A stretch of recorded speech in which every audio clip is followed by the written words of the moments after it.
ამ ლექციაში მინდა ვისაუბროთ მაკიაველის თეორიის მორალურ განზომილებაზე, რაც ალბათ ყველაზე უფრო ცნობილი იყო შემთხვევაში თემაა. პირველი რაც გაახსენდება მაკიაველი ხსენებაზე ბევრ ადამიანს, რომელსაც შეიძლება წაკითხულიც არ ჰქონდეს მაკიაველი, მაგრამ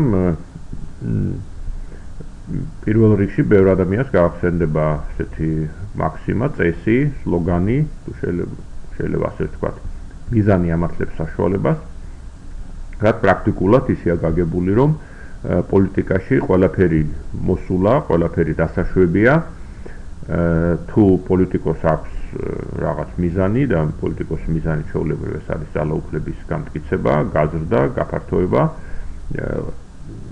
მისთვის ყველაფერი დასაშვებია. ანუ პოლიტიკოსი ერთგვარად მაღლა დგას ნებისმიერ მორალურ შეზღუდვაზე. ანუ როგორც ხანდახან დღესაც ამბობენ, პოლიტიკა ბინძური თამაშია, ბინძური საქმეა, კარგი ადამიანები პოლიტიკოსები ვერ იქნებიან. და ამას, ასე ვთქვათ, აი ამ შეხედულებას ხშირად ეძახიან მაკიაველიზმს. ანუ ეს არის მაკიაველის იმორალიზმი, ასე ვთქვათ, მაკიაველის მოძღვება ამართლებს უზნეო ქმედებას და ამით არის მაკიაველი ცნობილი, ანუ ამაში არის მაკიაველიზმის არსი.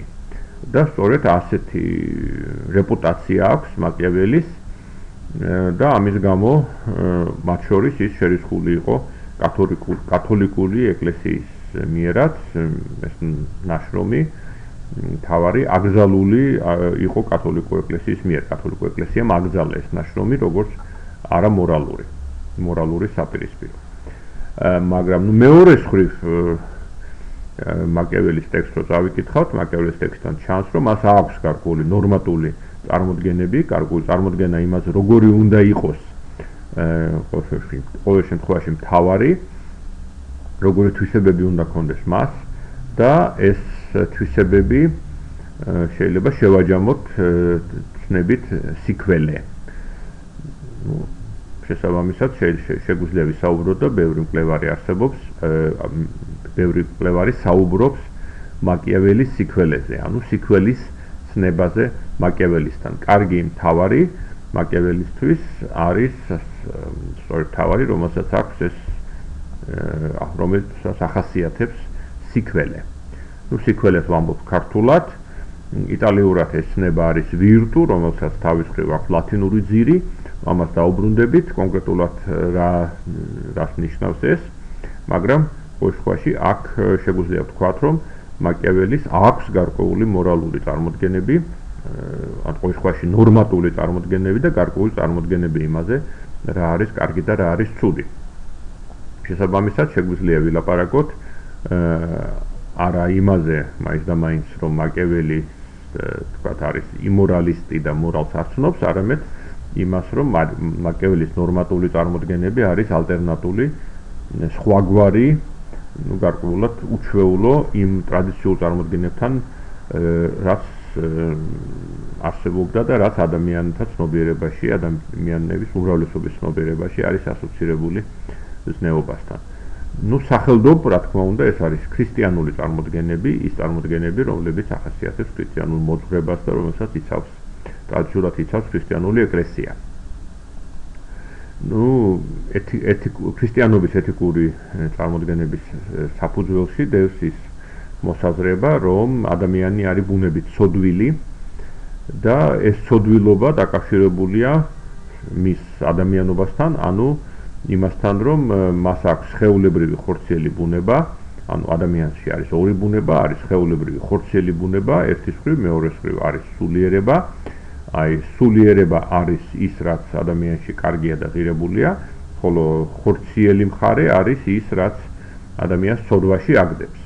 და შესაბამისად, ზნეობრიობა ნიშნავს იმას, მოითხოვს იმას, რომ ადამიანმა დათრგუნოს თავისი სხეული, დაძლიოს თავისი სხეულებრივი ლტოლვები, აგვემოს თავისი ხორცი და სამაგიეროდ გაახაროს სული, გააძლიეროს სულიერი საწვისი და თუ ის ამას შეძლებს, ის ცხონდება. ადამიანი რას მიაღწევს და რას გააკეთებს, რა შედეგი ექნება მის მოღვაწეობას ამ ქვეყნიურ სამყაროში, შესაბამისად ამას ნაკლები მნიშვნელობა აქვს.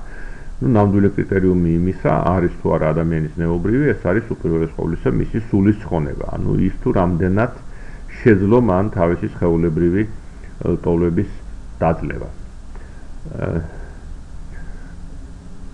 რა პრობლემა შეიძლება დავინახოთ ჩვენ ასეთ შეხედულებაში? ერთი ძირითადი პრობლემა არის, აშკარა პრობლემა არის ის, რომ ასეთი ეთიკის მიხედვით ცხოვრება არის ძალიან ძნელი, იმიტომ რომ ეს ნიშნავს იმას, რომ უნდა მოიქცე ყოველთვის შენი საკუთარი ბუნების საპირისპიროდ, სულ კონფლიქტში წინააღმდეგობაში უნდა იყოს შენ საკუთარ ბუნებასთან და აი ამ სირთულიდან, ასე ვთქვათ, ამ ერთგვარად შეიძლება ასეთი თქვას, რომ არარეალისტურობიდან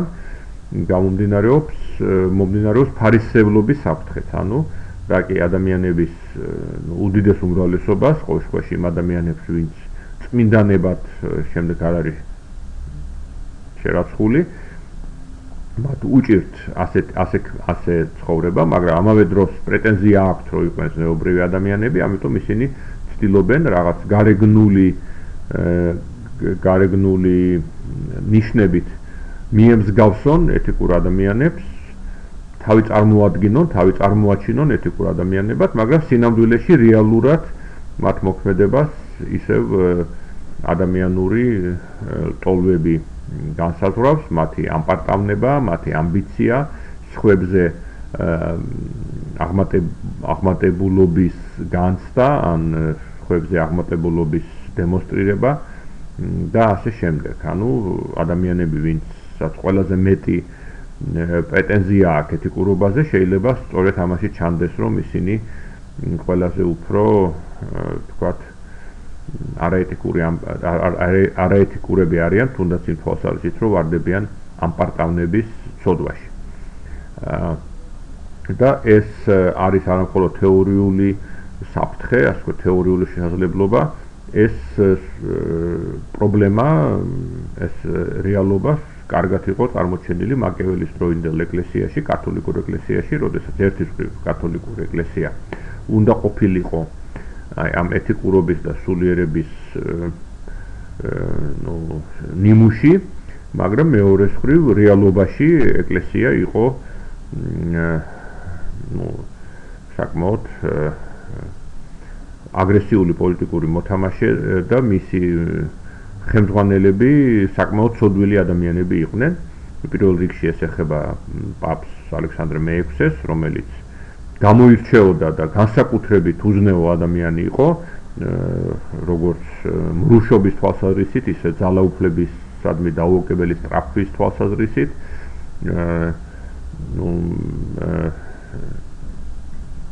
და მრავალი სხვა აზრით, ასე რომ სერიოზულად მიღება იმისა, რომ აი ასეთი რომ ეს ეკლესია არის მართლაც რაღაც ნეობრიობის სადარაჯოზე და მისი მსახურები მართლაც ფიქრობენ იმაზე, რომ როგორმე დათრგუნონ თავიანთი ადამიანური ვნებები, ამის დაჯერება იყო ძალიან რთული. მეორე პრობლემა უკავშირდება უშუალოდ პოლიტიკას. საკმაოდ ადვილია იმის წარმოდგენა, თუ რა მოვა იმ პოლიტიკოს, რომელიც შეეცდება რეალურად იცხოვროს ქრისტიანული ეკლესიის მცნებებით, კერძოდ არ იფიქროს განდიდებაზე, არ იფიქროს ძალაუფლებაზე, არ გამოიყენოს ძალადობა, თუ მას მარცხენა ლოყაზე მოარტყამენ, ასე ვთქვათ, მიუშვილოს მარცხენა და არ თქვას ტყუილი და ასე შემდეგ. პოლიტიკოსები რეალურად ყოველთვის იმის საპირისპიროდ იქცევიან, რასაც ქრისტიანული მორალი ქადაგებს. მაგრამ ეს არ ნიშნავს სულაც, რომ ეკლესია მათ განდევნის ან რაღაცნაირად აკრიტიკებს ამ ხელს პირიქით როგორც წესი ეკლესია თანამშრომლობს სახელმწიფოსთან, თანამშრომლობს პოლიტიკოსებთან და ხალხს მოუწოდებს რომ ისინი დაემორჩილონ პოლიტიკურ წესრიგს. ანუ პოლიტიკა არის ის სფერო, სადაც ასეთი ძალიან კაცრი ქრისტიანული მორალის შეუძლებლობა და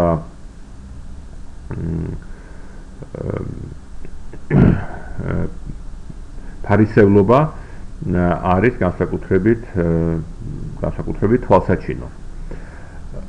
რა ალტერნატივა აქვს კერძოდ მაკიაველის, როგორ შეიძლება დავახასიათოთ მაკიაველის მიდგომის ალტერნატულობა ქრისტიანული ეკლესიის მიდგომასთან შედარებით. როგორც უკვე ვთქვით პირველ ლექციაში, მაკიაველის სიახლე მდგომარეობს მის ჰუმანიზმში და შესაბამისად რეალიზმში და თავის მხრივ არის ზოგადად რენესანსის მახასიათებელი, ანუ მაკიაველი ეს არის რენესანსული ჰუმანიზმის ყველაზე თვალსაჩინო გამოხატულება პოლიტიკის გააზრების თვალსაზრისით, პოლიტიკური რეალობის გააზრების თვალსაზრისით, ასე რომ პრაქტიკულად ეს ნიშნავს იმას, რომ ჩვენ პოლიტიკაზე მსჯელობისას ამოვდივართ ადამიანის ბუნებიდან. ანუ ჩვენი მაკიაველის მსჯელობის ამოსავალი ამ შემთხვევაში არის ის, რომ ადამიანი არის ისეთი როგორიც არის, ანუ ადამიანის ბუნება არის ისეთი როგორიც არის, შეიძლება ვთქვათ, რომ ღმერთმა შექმნა ადამიანი ისეთად როგორიც ის არის, ანუ ხორციელად, გარკვეული ბნებების და სურვილების და ლტოლვების მატარებლად და თუ გვინდა ვისაუბროთ პოლიტიკაზე, თუ გვინდა ავაგოთ რაღაც პოლიტიკის თეორია, უნდა ვისაუბროთ ადამიანზე, როგორიც ის რეალურად არის. ანუ ჩვენი ამოსავალი უნდა იყოს ადამიანის ბუნება. ეს თავისთავად არ ნიშნავს, რომ თუ ჩვენ ამოვალთ ადამიანის ბუნებიდან როგორიც ის არის, რომ აზრს კარგავს ცნებები, კარგი და ცუდი. უბრალოდ ესეც ადამიანის ბუნებაა, რომ ის არჩევს კარგსა და ცუდს, მაგრამ როდესაც ჩვენ ვარჩევთ კარგსა და ცუდს, როდესაც ჩვენ უყურებთ იმას, თუ რა არის უკეთესი და რა არის უარესი, ჩვენ ამის ამოსვლისას, ამის დადგენისას კი არ ვცდილობთ უარყოთ ადამიანის ბუნება, კი არ ვცდილობთ დაუპირისპირდეთ მას, არამედ ვცდილობთ აი ამ ეს მსჯელობა შეუფარდოთ ადამიანის ბუნებას, როგორც ის არის. ანუ თუ გავითვალისწინებთ, რომ ადამიანი არის ასეთი, რომ მას აქვს ასეთი თვისებები ზოგადად, აი ასეთ შემთხვევაში რა შეიძლება იყოს კარგი, რა შეიძლება იყოს ცუდი, რა შეიძლება იყოს უკეთესი, რა შეიძლება იყოს უარესი. აი ეს შეიძლება წარმოვადგინოთ როგორც ალტერნატული მიდგომა ეთიკისადმი. დღევანდელი ტერმინებით,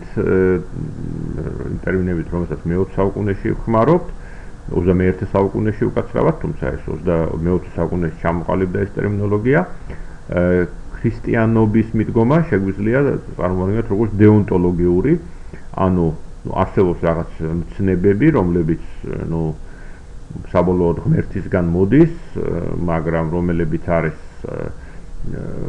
ცალსახად სავალდებულო და ადამიანი მათ უბრალოდ უნდა დაემორჩილოს.